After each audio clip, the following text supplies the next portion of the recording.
ye Luciano lano etefe ye miawo dossier ejebe miawo na amone tipo wo dodasio katali ditfe yo nanya do kuda ogbe yo wo be mercredi na fo Jean Garcier alo ventuina kemino na tele se ni mi strona ndo ka evero mi strona no chuna mi fa hadede mi fa subo mi fa de kono nyagede yasio mi sana gomo esio le siga ke menya na de kechuntiwa mi strona no chuna nti ni mata mi na mi fa ayino no sia etaya be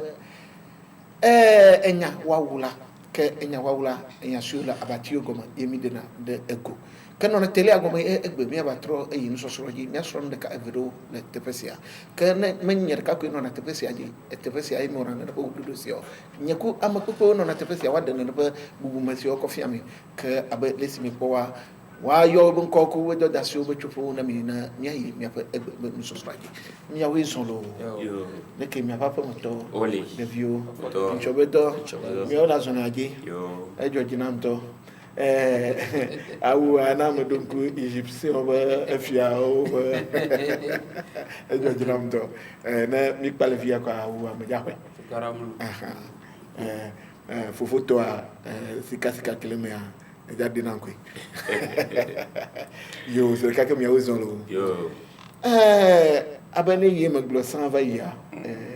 na legisia bia na nyai ben kola nyai be chofa amadolia mikumi anokoma gake la no tama bumba ame ay pona le tele alo ame me elene no ke no le yobon kwa na enyadele si o dibe ya na wa ke lati ayo yiwa no ta adu solido ku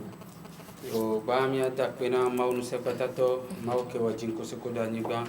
oyo nambe Imam Suleiman Dimajo ni tore kanore kabe kolola ye mon popo ya enna mi miade enyawla do to sigbe de kemi glane ni ne ma o beve mianu kwa mi la sero okay ke wezolo wele doji akpono kaka yo fufu amade ka fom fiabe na yesin ko la joji na ndo la bana ino tebe yasen ko wala wa na ya gamwa na ipo la fide kwa na yati ayo ke de du fiamia yo mi de akbe na maunus katato ike woji fo kwa anyiba e magade akene miande la Cristo ike de mobe amuve ya te vame maglobe oyonambe Mali Mensa Esaïe e meni to bedela e menye fofo de ke yo dan kolobe Yesu enyi mola toide e maubo be plola ni tomle agwe ajuba akba yo ke wezo yo na mi pa ni meti dugbe na agwe adubato ke la glono be me dugbe na olo yo mi fa tele disponible ke abe lesi mi gesi mi afofo mi afofo ye o ben ko ku do da si o be chupo na mi ke azon mi ayi mi fa enu so si e be mi da so e la bana abe kwasira eto son ya e mi le nu srom cho leke mi ati awo ye mi akpo de popo ke mi le nkogbe yin na enyatia esiayi ke abe lesi mi le nkogbe yin ma encho mi ba do tefere ye tefema ele vivire namta me jaba trobio elabna Imam Suleiman Dimajo kosira evesio ba ya Dimajo crowd nto kosira si va ya ejijo vire ga ke evado afilia nya nto cha Dimajo mo la bana glen ade ya Dimajo mtututu ya nyuba ebe menyu Yesu Kristo ye ka amogogo to bia me aba menyu yo ka me ka oka na ona menyu ha me bia ya ma me podo ntio mi atojila akpamaji na mi ayiji na ame yoka na mi ajisie bo na manyi yo a na mi ajisie Yesu Kristo a de mi ati atoji nko gbalwaji yimi akpode de popo aba leye mi afufua ibe hachuchua ibe nko ibe yenyo agbola ye agboma eme ye la ti atu kimbo ila po de popoa ke mi apoba leke mi atia wo ela bana na yi mizunuma ba kwaji ya uje si Yesu Kristo yo be isa unya ba mawo fe dollar ye wonye unya ba mawo fe dollar ye wonye nene ke oba prophet Mohammed bubuto mawo fama e ha enyo mawo fe dollar ke ne le zo de siagia lati akpɔ de ke wa wɔn gblɔ be ŋkɔa lati anami de do ke egbe mia esrɔ̃nu tso ne ƒe enu sia ŋuti mia fofo fi ye woto yina dzia fi ma ke woto dina ke abe medza va trɔ va gbɔ ŋtsɔ mi nɔ enya ɖe dzi ye mi kpa menɔ question ɖe biã mo elabena le wo nu ƒoƒo mea le na mi nya be Yesu Kristoa yo dzesi numata eye yo gbɔ awo yɔ be Isa gake Yesu Kristoa ebe nufafia de fiɔ be ɖeɖula wɔ ɖe ibe sia dzi tɔ be sia dzi azɔ le ibe afɔ zɔzɔ eme ye lati akpɔ ɖeɖe ye afi ye nyihame fanku ɖeka va via enye be le gblɔ be menyu yewo ka o elabena ame siwo ka la ame yiwo dzava ka woate azɔ ɖe ibe kakama dzi ye ame gbogbo tɔ la kpɔ ɖeɖekpɔkpɔ gake menyu Yesu ka o elabena ame ma meɖo la medzɔ ɖeka dzi o Biblia egblɔe medzɔ ɖeka dzi o menya kpɔ ibe ŋkume menya kpɔ amea enyo ame si ye mati akpɔ ibe ŋkume zifo ke egbe mele teƒea ye medi be la trɔ kɔ ŋuti nam vi ɖe ne didiƒe nukpɔlawo woase egɔme akpe yo ba mata kpena mawu nusekpɔtatɔ mawu ke wɔ dziŋkusiku ɖe anyigba eke wɔna nu ke dzra me ɖe kpe ma bia nya ɖe kpe o nkaɖe dzi be le enya biabia mea masɔmasɔ vi ɖe le nya biabia me okay do nyisɔ be nya kemi le gblɔa ye le nyi be le Esaïe 53 me ke le funu be nyawa muni Yesu be nyawo le gblɔ le funu vɔ ne be nyi be ame kewo kan do nu kentia game kewo bo kan Yesua o kan me nkeke wa me vɔ muni Yesu be nyi le eyi wa mo etsa be nya le vo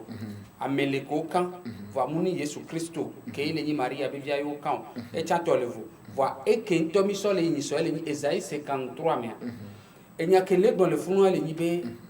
ne o xlẽ Esaïe 53 be contexte alo nɔnɔ keme kpukpuiwo lea o la kpɔe do dzesi be enya muni Yesu Kristo be nya be nyi le funu muni de enu ke ame ke dzava de dukɔa be nya ye le funu le gblɔ awo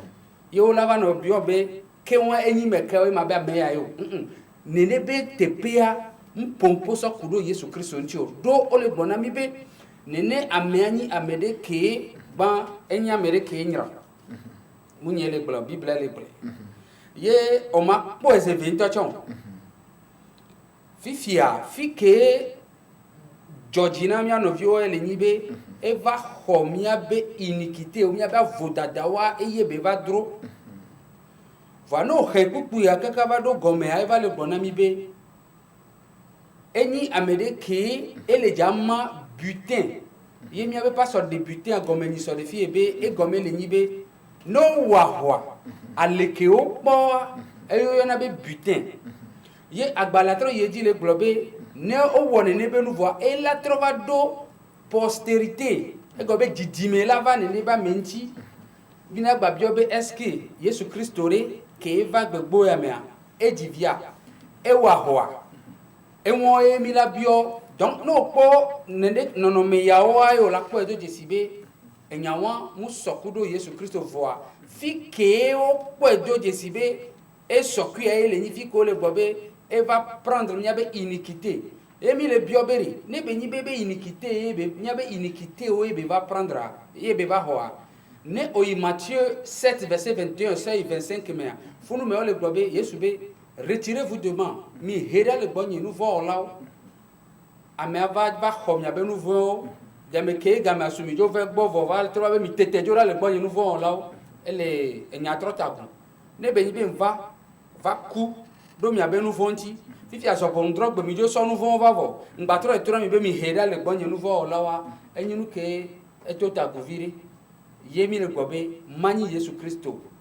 do ne be la nyi Yesu Kristo le nyateƒe mea ke ŋua wo la do ali lɔ na ame ke na wo kea wo la do ali lɔ ne do nu ke ŋutia to ame ke na wo ke ŋutia amea ye na ye xixia kpɔ ɖeɖe vɔ ne be la nyi be Yesu Kristo ŋutɔ ele ƒofi do ame ke la na be baba ne ame ke la sɔ ye sɔ dasia ke ŋua enya ɖe le funu wa ma do te refie go ok akpe kan wa enya de le funu enyo nyamenya ba metozu gatuzo matuo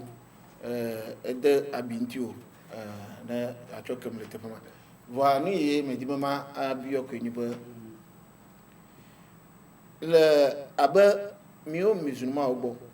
magbona gbolo mio musulman ogbo que le enu sosro mia e defia ba ma o fe dollar socia enyo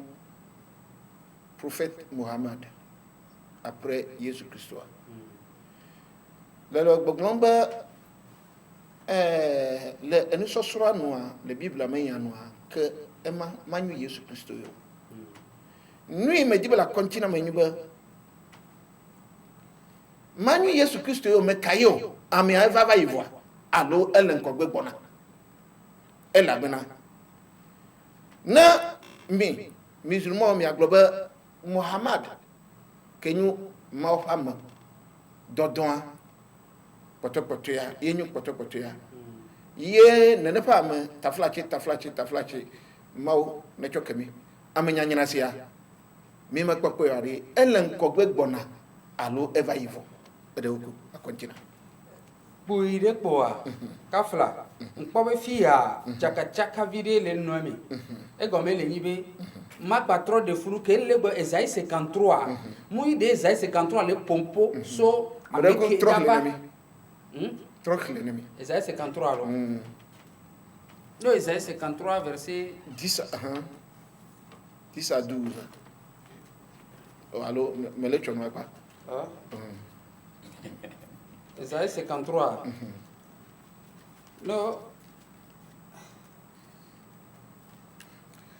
92 19 33 83 92 19 33 83 92 19 33 83 engayomio lati awo vocal whatsapp enyasiya si le diba amia me vesi o le tepea wase chu boa wase 98 39 09 33 98 39 09 33 bijo Esaïe 53 oui ole babé qui 53 balwa sur 53 fike muso enyale le Esaïe 53 mea et le babé mais de coucou 53 elle le poupe vovo intime le bio 53 balwa verset al verset pour divers rien nya apa de nya di verset 10 do mi hlen so un kakaba do gomen ni so o le gobe il a plu à l'Éternel de le briser par la souffrance après avoir livré sa vie en sacrifice pour le péché il verra une postérité et prolongera ses jours et l'œuvre de l'Éternel prospérera entre ses mains à cause du travail de son âme il rassasiera ses regards par la connaissance. Mon serviteur juste justifiera beaucoup d'hommes et il chargera de leurs iniquités. C'est pourquoi je lui donnerai sa part avec les grands, il partagera le butin avec les puissants, parce qu'il s'est livré lui-même à la mort et qu'il a été mis au nombre des malfaiteurs, parce qu'il a porté les péchés de beaucoup d'hommes et il a intercédé pour les coupables. Il a plu à l'Éternel. Et Jodina Yehowa Mao qui Banyama Ameakudo VVCC.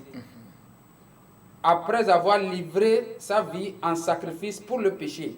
que Beso Ebagbe, Sonna do Enuvonta, il verra une postérité. Obe elakbo didime. Eba ke soit beana voix. Funu memi le java c'est sens que le ni soit beana do amekukum baba pona postérité. No bobe ame soit beana yo le seul fie be quoi amekukum pona postérité. Obe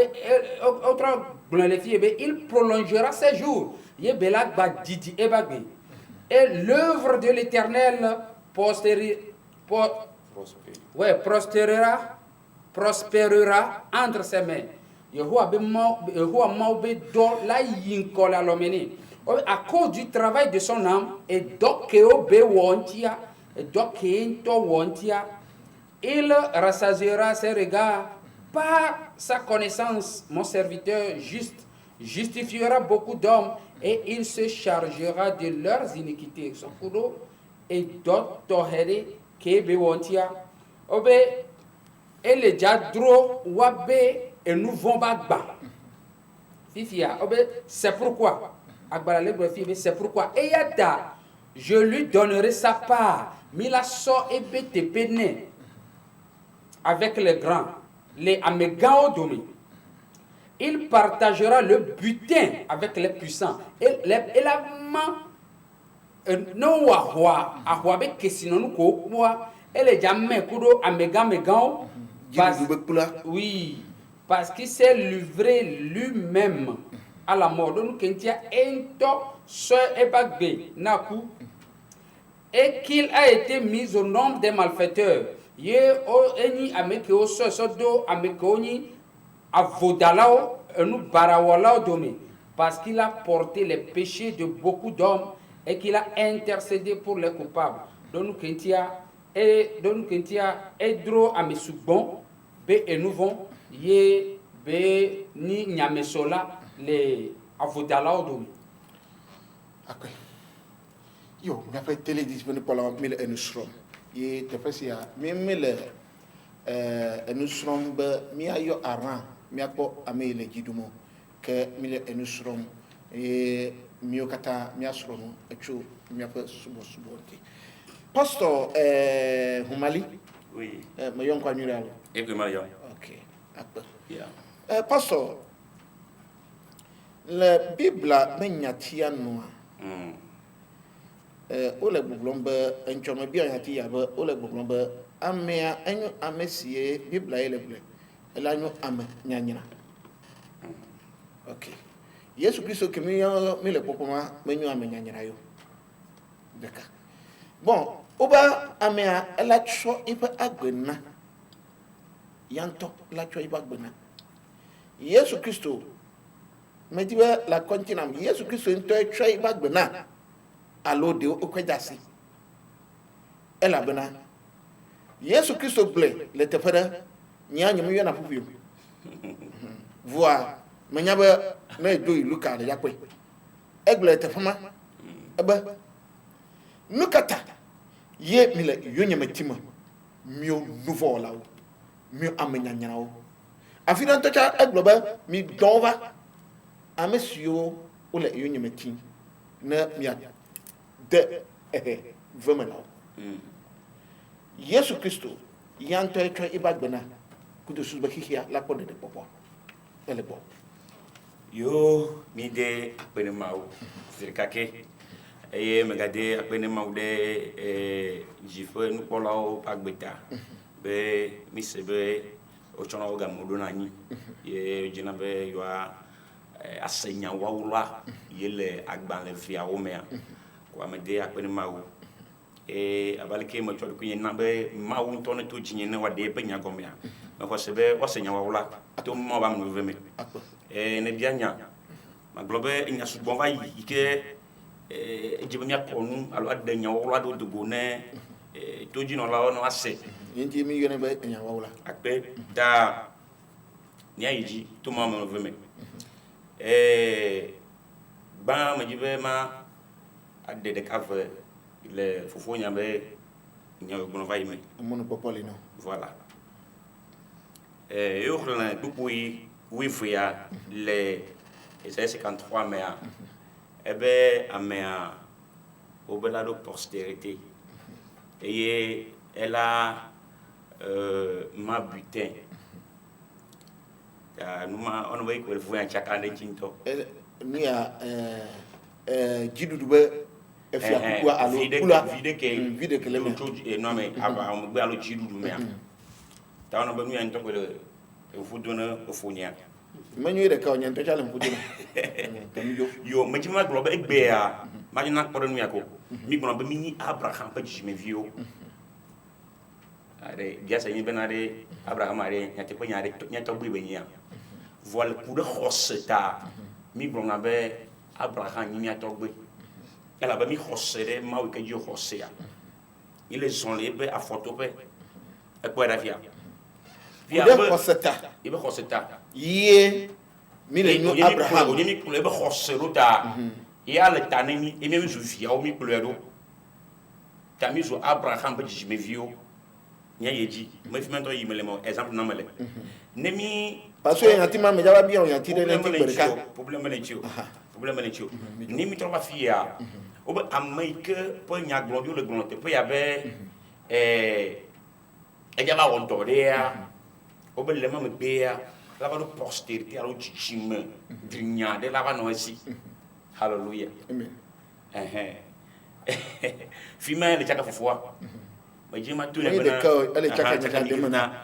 majima glone bana de enye kele fie gbare yesu be postérité mani ala ba doy ko e ke jimi hosea ekbe ya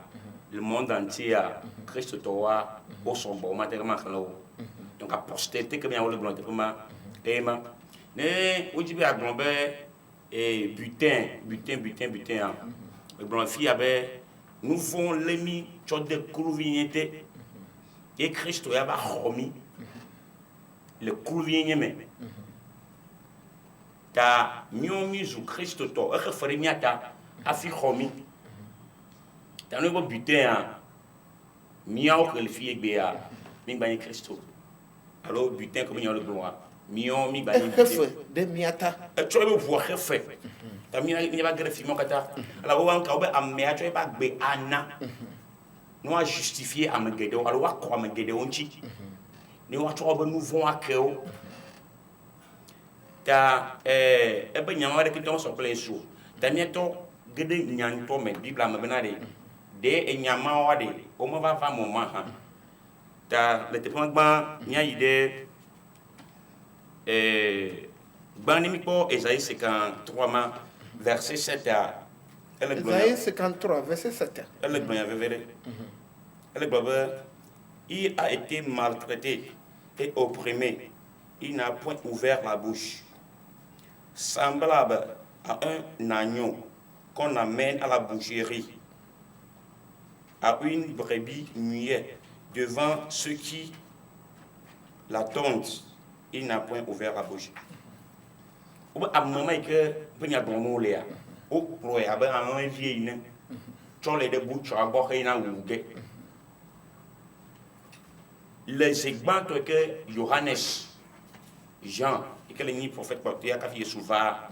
les exemples que pour Jésus le cas be ma ou ba en vie il que ya de hisha be nous vont jouer ici vo amma que ben le blanc fia Esaïe mais au lieu be en vie yo pour y avait où et que Johannes pose le cas ben ma ou ba en vie il que ya ba de hisha jo mais bon neger Apocalypse chapitre 5 verset 12 mais au ba en vie yo wa e je no ahobubu kafu dodorechi elle était vraiment mais yo mu galba en vie ya e gagner Jésus ta elle va en vie me ton la yo que ni mi ak pobnade me kai o le yo le te vraiment en vie ha ni va Nouveau Testament aller répondre question ma ala be Jésus Christ yo en vie na vraiment tout était vraiment vi obe amia jaba choi pas agbe chona Madame Coucou. oui Nana va Nouveau Testament. Na glenania ma po glenadeko. La bna Nouveau Testament. et me le globe na de Yo te piana. ah ok Jean 1 Jean 1 Jean 1 29 verset 29. Fima eye Johannes le globe ma ou pas la vie il y a des qui veulent nous vont so joie et nya et na ma glon Apocalypse ya ma yob chapitre 5 verset 12 Apocalypse chapitre 5 5 verset 12. verset 12 ya hima fifi ani mi trova Matthieu 20 verset 28 ya Yesu balak glon ya to xere te ma ba o le glon ba am ke ben yo le glon et 53 mais o be la choy ba gbe chona fifi are nyakhlan et nous ken to Yesu glon le et Matthieu 20 28 ya et ala be vere di nyakhlan Matthieu 20 oui 28. tani be afi masono jima 92 19 33 83 92 19 33 83 98 39 09 33 98 39 09 33 WhatsApp phone mi jo nani be Christ to le blog bebe Bible afia mi be Yesu va walea nani be numanya onya alo enya pakpa onye okwa la fia ke enya onya onwore agban kokko ike ni khojisia enya onye ngorema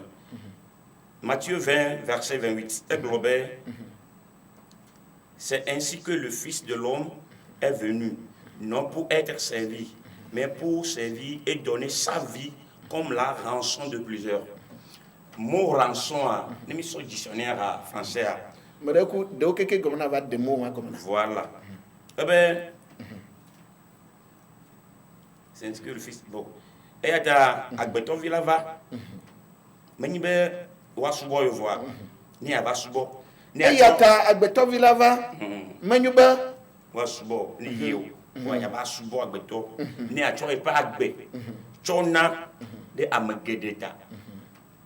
voilà Ésaïe 53 mais amé acho ba agbeto na c'est le contrôle c'est va ya donc Jésus le glorifie tout le monde il va be ya ba so e pa agbe acho na de amagedeta et mon rançon qu'on a ni pas dictionnaire français mais rançon le prix payé pour libérer un captif ou un esclave. C'est il faut libérer na Amérique le bablate alors l'esclavage humain. Et il y a regardez donc il y a que nous va dire bena et que agbeto alors adangue de nouveau mais jimiyo kata ni do chomea ni zu kluvi na santana tout nouveau mamen. Ta Yesu va be ya va refaire et a choisi bagbe veut donner sa vie comme la rançon et a choisi bagbe a va refaire be mi akpo dede forme volo nya su bolitolo tama akpamaya me so solo confirmer e nya kale enyo le ga yi ela bana no me ma na ogamea o de kale ga hogamu kata onyo ko la question de nya su bolito le ga yi OK enyo pasteur oui Mali imam Jimajo oui nu itaye otonko Jimajo enyo be ele gboglombe Yesu Kristo ole gboglombe amen sieja ko ipa agbe akona ye hihia latoji akpo dedea amamba ibe jijime view gaka amea pastor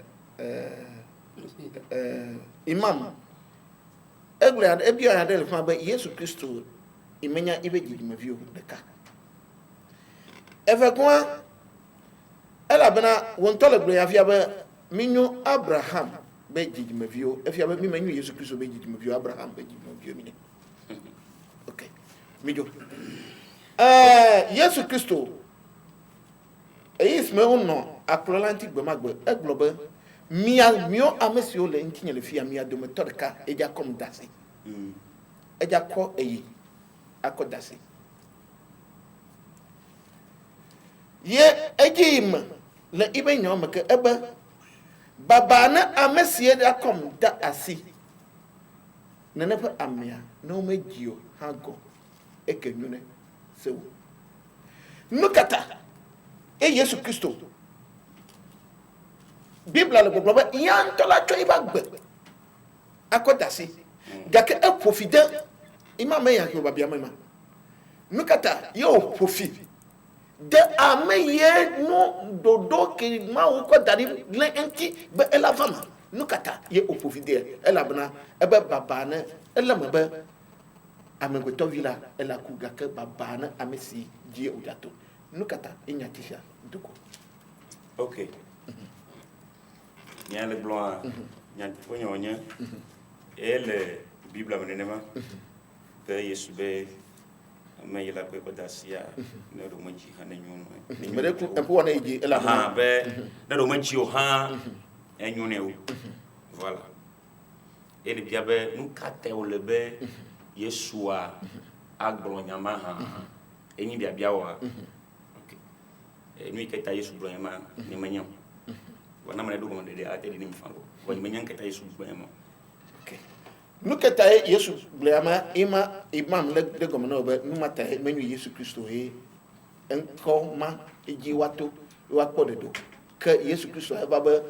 mia po iben fafion na kwa zoji no ko de de yesu bon fafion wa e mami po via mo e mami po via bena ye va be ya va cho e pa be chona de miata ye ma obo prophète ike leni prophète potopotea Jean Baptiste ike ne yo ba Coran ma le surat 19 mais la ka ko bon Jean ba nya te ma dernier prophète e blon ba ma obo ala bi ke ya de chama ba nouveau Dieu ni ma et mon blon l'Apocalypse mais o blon ba ala bi ya ke o Madaku la tro ba le Coran oui surat 19 mais o blon Madaku Coran surat 19 wela klena malo imam la klena 19 à verset 4 verset nyanji ouais Jean Baptiste bon elle début à la tête pour la non yon aji no anodi ok donc comme le globe mais bon finalement le confirmer que Jean que le glonia am beni que ben ko sen la on programme que bon il doit être confirmé enkwaya ma fa mo kata o ben ko le Coran voilà de totro enkwaba totro adea ye enyu totro de sia de mon kolema e ko blombe banade ni ma mi kadibe nya beaucoup de clefimo ya comme le blombe Jean clair surat 19 verset surat 19 allo 19 ah ben est bon il m'a dit la ko Jean que le vidéo n'a dit oh surat 19 à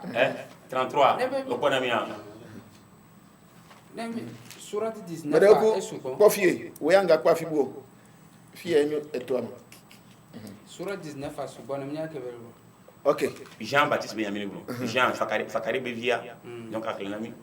ele glonya kaw ne manya maso do ah contexte nyake diva globe menade ebe amme beni ma prophète très bien beni ebe ma o fale vi ke jade hia et Jean egloyama le surat 19 o ma pe mais il y a comme problème mais benade Jean qui est le compo de Bible am les filles ye benko Jean to benko Jean le pas match ah ne nko to ya nko na Jean ben ko ya ok kam me do pe jino ba o keke o ben ko ele no ama ele abana nya me ke seba le boglon ba yanto ha apunko tonti même ok mijo donc wa enganyu Cristiano na no blemo ele abana no na ile tebe ya o me bulo na tour lo nya ba nyama blo nya ka blo memo mais be amaka mele yoa ma ba me don beni donc kaka Coran Jean est confirmé yak mele blo ma Jean quel est glombe Yesu Christ le nyama ba le via e be nya glombe donc e nyama o le do pe Isaïe 53 dit c'est vrai ok voilà pastor Mali akpe won fafion ele nya vivim ele ki jona akpe pastor Mali Yesu Christo en quoi il amedema allo ibn fafian il amede akpe ba ne ma so yejia englobe christianisme allo nyame ojo Christo yomea o ma titre de esewunchilo allo dodo unchilo allo donu wo wonchio abaleke akpa valia même na blondenia donu wa Yesu fiambe enu et nous sommes pour Jacques chapitre 2 verset 17 à Jacques chapitre 2 chapitre 2 verset 17 elle englobait la foi sans œuvre est une foi morte c'est parce que dorme pirinchiwa khose kukuye donc Bible allo Christo ha khosea machitre de do nuinchio voix alleme voix de popoa que bien mi gloire me basé de don nuwo wojio voix don nuwo accompagnement beni donc à bazawa nyagedeme ok enyo me ja jole gbo jaka nu ye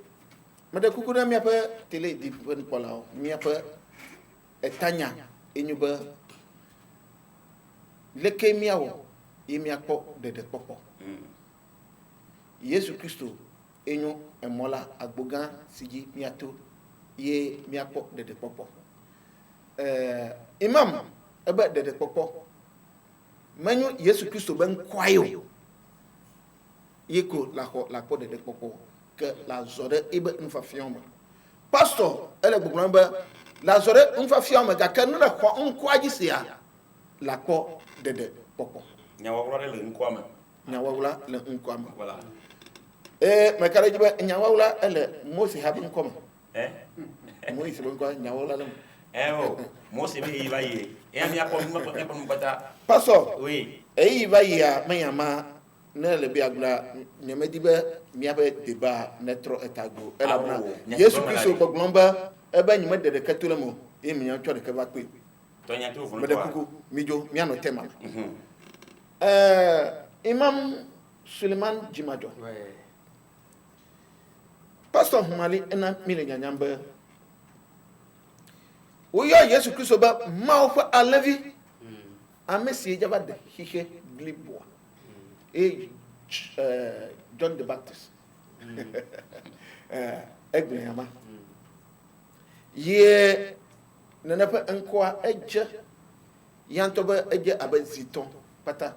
yo oyo alevia même hade chawo je oba alevi si oui eje na be wa kafu donc que efiomba Yesu Christo enyu amesi over manya ba fokpe amo le bible am no clear o fokpe amo cho over gbena ye le mauta gaka Yesu Christo ibe wuwa ele to ye ni ta emle bien yama ela bana mi to ya jile fia encho meno ya de bien gaka le vale be matui me won be vekui me ehweno ela bana nyanyi mesego manwiro ni ta enyi mesego manwiro enyuba lele gbogbomba ela me ba le bible na mi hamese ba amaye wat amadele si wato nanepa amabe eku leke amela chodo ko savo wato vosamaji ye amegogbo wapo dede popo enchola he letpea donc nanepa amiali me ba poto ba skuma biata pama me ba poto va ala bana nyama kwasa gomo na ameli ye nanepa amia ela ko edokui asavo na hihia ye hihia alo amgbogbo to wati atoji akpode de popo imam amia me va potovaji le donti gede gaka enya me kokona amia enyu maka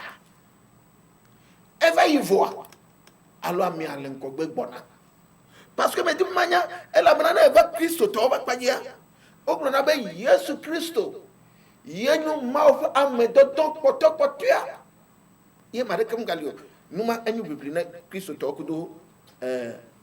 musulman le gbogbomba Yesu Christo nyu maufa amedodo gake amesi yenyu amedodo potopotia nyu prophète Muhammad maufa ntifafana na kwi vo enyatire le fia ela bana Yesu Christo to globe ibe megbedu me amade jabava Yesu Christo ble ye Christo to ba ame iva enyu gbogbo wa Yesu Christo anto gbogbo onisa nyemanya be gbogbo bu ye baba yo o jaba de mona Yesu Christo me bo ko ele Christo to gboro musulman wo yin bo ko ele aro nyemanya yo wa Yesu Christo manyu gbogbo ko amawa bo le fune Yesu le Christo to fofo nyemanya mo bono ela bana leja kulum ju ya fi Yesu Christo yanto gbogbo kokwe yoni ela bana menyu amegboto do ibufu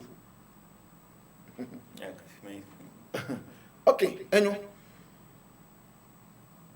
Prophet Muhammad enyu amegboto ya madakuku mediba mia continent subo ya ba yoe ba amia enyu amegboto ya subo ya ba yoba me enyu amepoto ya ga ke viviti de le tapia le fuma ba amade dia va nyu ameye kikia lati akpo ato ibe dede popo ibe kuaji akpo dede popo ye mele ba biamba wonto ekle nam amia enyu meka va yivoa alo amia me ve ya ke enyu amepoto ya udum tode mede kude gomna. Ok, mdak pena ma unse patato nya ke mu heva leji be ma denu wawulade sofio juko yiti me fia fike mu le tocha question mu hunhuna mu ye enya bia ke o le ja sovan tocha munana ma bo afo na nya ke mu soyo vo olepo eme ke le java de hihia ke ma so amea sova critère pata popu ke no fon la no me cha to no ba me ala de hihi ola be en la de hihi ado nya ko se anti donu kentine mi yine ne ba me boa mi abe pastor bubuto gbo fifi je be mi akpata mi le se réclamer mi le woni ana Abraham donc Abraham e ma udon gbe ana les Genèse 12 verset 1 à 3 mi ebe Abraham dogole fofo ba home aide jure ke meja fiao ma de un koreji e wela nya yira beto sofe ma yira mesike we yirawo ye ma pofida mesike we pofido ye heble bola hoyera to Abraham basimi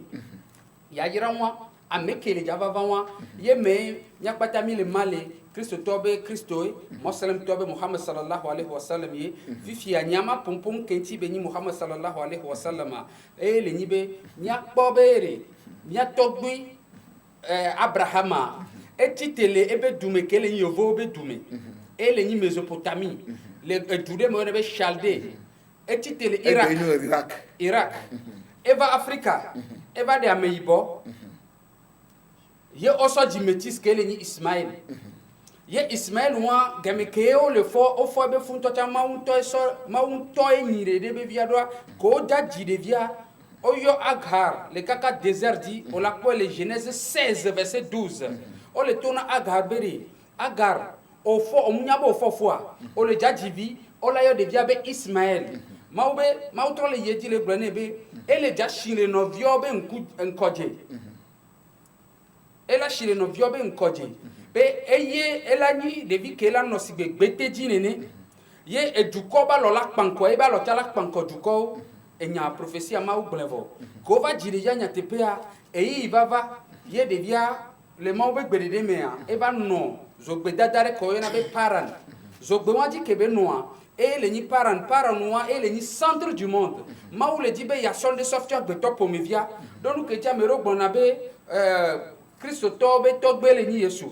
arabo be togbe le ni Muhammad sallallahu alaihi wasallam voyo Africa to yo togbe ni mekama ye enyawa e Islam dointi na obe yenti mauso ameso yovode beba de Africa to yo divi e gomele ni be miakpata nya tobeni ye de vi wa onyi le centre du monde wa ele ni fike kabale kaba wa ke mi le pon wa e le ni e hogban ke mau so daro anigban se adi funu ele ni hihiabe joso hihiabe dodomea yo nyi de dia le funu mau bible gbona mi be mau to enyi Ismaël le funu ke maunto ni de viwa le funwa de via be jijime va le ni Muhammad sallallahu alaihi wasallam de po ma le dibe ya de fiomi be eye so hihia pata be nya tia sona yenti e gbona mi be arabu vi melen kona yovo mu len kona arabu vio ameibo mu len kona yovo cha mu len kona meibo ni manyi le mau vovo mu ameke wu le nya pata mi amele nya meke vona mau so e nya meke de gbe fa gbanto so agbeto po mi vio pata so daro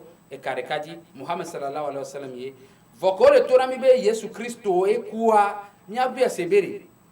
no yo amere pepe dare bere mauku malaba jebe maumuku meke ku mo labe Yesu ameke be ma mauku mo labe awo e ya ni fufulu gbare ke ne mau no mi la de nu telefonu mada kuku emission am ko yifuma mejo Imam Jimajo ela bana tema ekeke na ta pepe wa na mi tu afida mu ko nyina bia ble côté à dari ajo fufulu ba akpama mi ada sidari ela bana mi len ko yime na mi do tepema e mo ejimi ato kiki mi akpo de popoa na fufulu ba ma e ba do dia mi akpo Imam Suleiman na mase wo nya wo nweria le gbogbo ba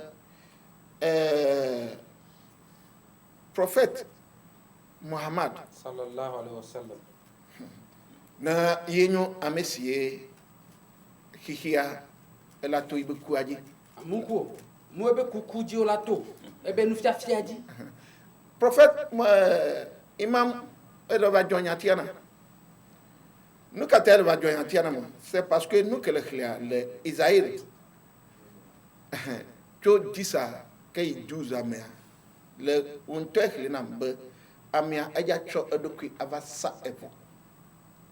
ye na cho de savoir comment que ojakua amgbogbo watuji akpodede mede kuko prophète Mohammed mawfa ama intifafa mawnena intifafa nenepe amia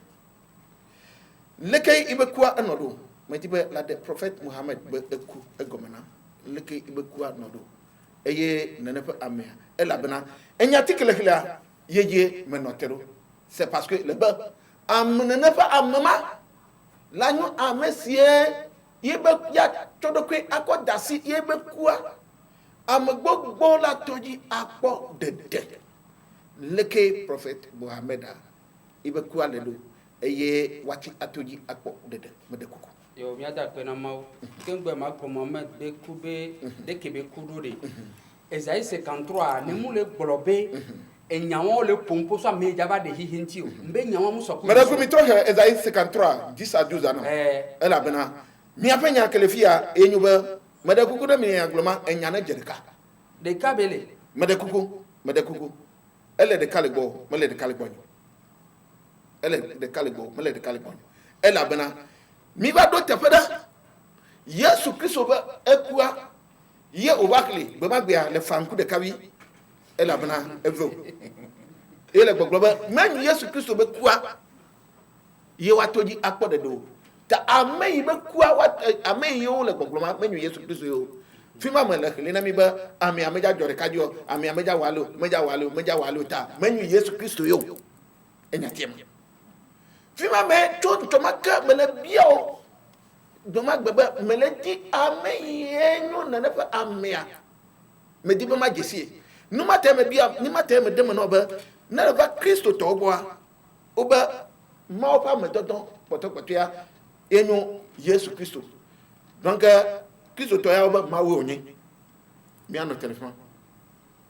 na le va musulman wa oba ma opa me dodon potopoto ya après Yesu a yenyo Mohammed markama bafo agwato pem donc na agwatu ade ame ya ke meja jode kadio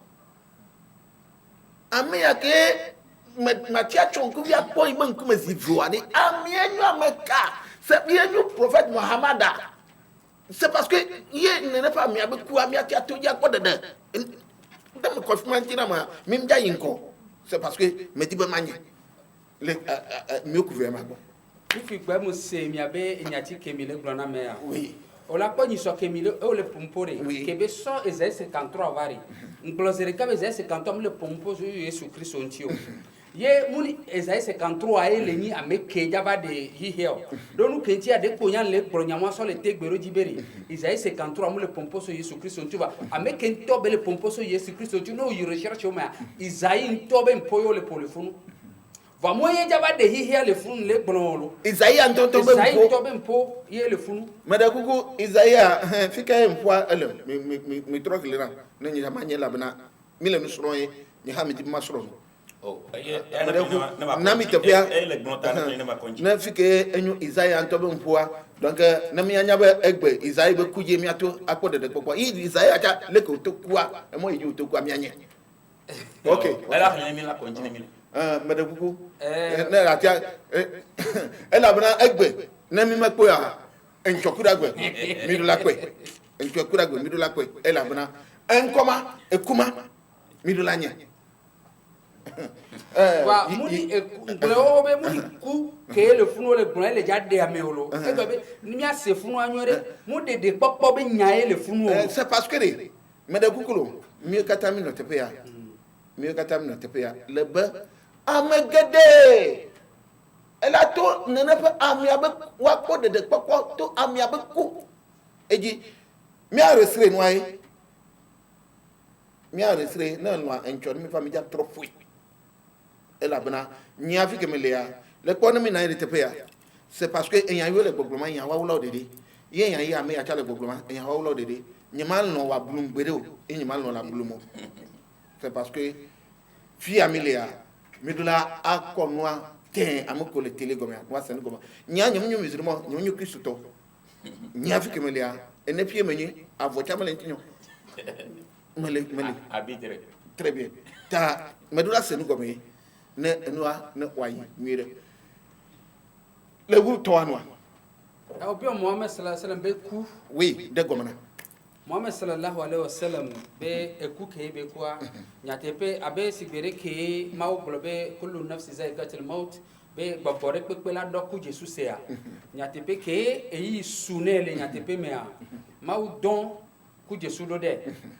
e nya me ke ku Jesu bionya parce que ke be va zerika maw troku Jesu a sibe agbeto nwere nini ye be va wa gbola o me Mohamed sallallahu alayhi wa sallam na me mule kone funu me bele bio edogo via le hamonu ele tona via be miato le maudo gbogbon ke khona gbeto ba gbea oui eku gbogbon e va le agbeto be sere ke mau donne be dipo dola o na ela so agbeto be forma ye ke le ku de via be mpopo pomea ele bio be mekeo ye ele tona de via be e yele ni eyi enuve ke mana lolo to domi devia mu se gomea et toi ya senya gomi ye bebe on to ne beneva ke va zereka nya ke prophète Mohammed sallallahu alayhi wa sallam le bia zereka le to ne beri o don va be aba wo do ya lo o va java sran boy ebe mau dom roda be no loa wa ne olava no gbecha e la gbatrojo maudo eyi eku Jesu gbogbo do da be ele gbogbo be yenu alo eyi enuve oui. Donc, ma tu le fais. Bon, ma au deuil, ben il ne va. Ben, n'est loin. Il y a eu besoin d'assis. Na, mais loin. Il y a trop d'eau. Et il y a tiens malo. Ok, je dis. Funu me ko egbedasia va voir. For ken boy egbedasia wa le va le no yimia be kora kokwemea. Oyi surat 5 mea. Ma ou le pomponami les filles. Mais aujourd'hui Surat 5. Surat 5. Surat oui. 5. Surat 5. On l'a pas vu chapitre de que surat verset 3. Et souvent,